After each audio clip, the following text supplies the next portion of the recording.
গাজায় চলমান যুদ্ধের প্রতিবাদে ইসরায়েলের সঙ্গে সব ধরনের অর্থনৈতিক ও বাণিজ্যিক সম্পর্ক ছিন্ন করা হয়েছে বলে জানিয়েছেন তুরস্কের পররাষ্ট্রমন্ত্রী হাকান ফিদান।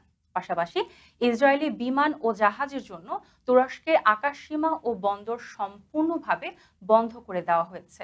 29 আগস্ট গাজা ইস্যুতে তুর্কি সংসদের এক বিশেষ অধিবেশনে তিনি বলেন, গত 2 বছর ধরে গাজায় গণহত্যা চালাচ্ছে ইসরায়েল। বিশ্ববাসীর চোখের সামনে মৌলিক মানবিক মূল্যবোধকে উপেক্ষা করছে তারা।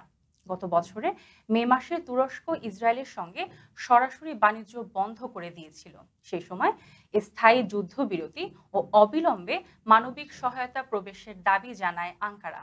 ফিদান বলেন, আমরা ইসরায়েলের সঙ্গে সব ধরনের বাণিজ্য বন্ধ করেছি। তুর্কি জাহাজ আর তাদের বন্দরে যাবে না এবং ইসরায়েলি জাহাজ আমাদের বন্দরে ঢুকতে পারবে না। তাদের বিমানও আমাদের আকাশসীমায় ঢুকতে পারবে না। আল জাজিরার প্রতিবেদনে বলা হয়, তুরস্ক এখন শুধু মানবিক সংকট নয়, ইসরায়েলকে জাতীয় নিরাপত্তার জন্য হুমকি হিসেবে দেখছে। বিশেষ করে সিরিয়ায় ইসরায়েলের হামলাকে আঙ্কারা দেশটির পুনর্গঠন প্রচেষ্টার পথে ইচ্ছাকৃত বাধা হিসেবে বিবেচনা করছে।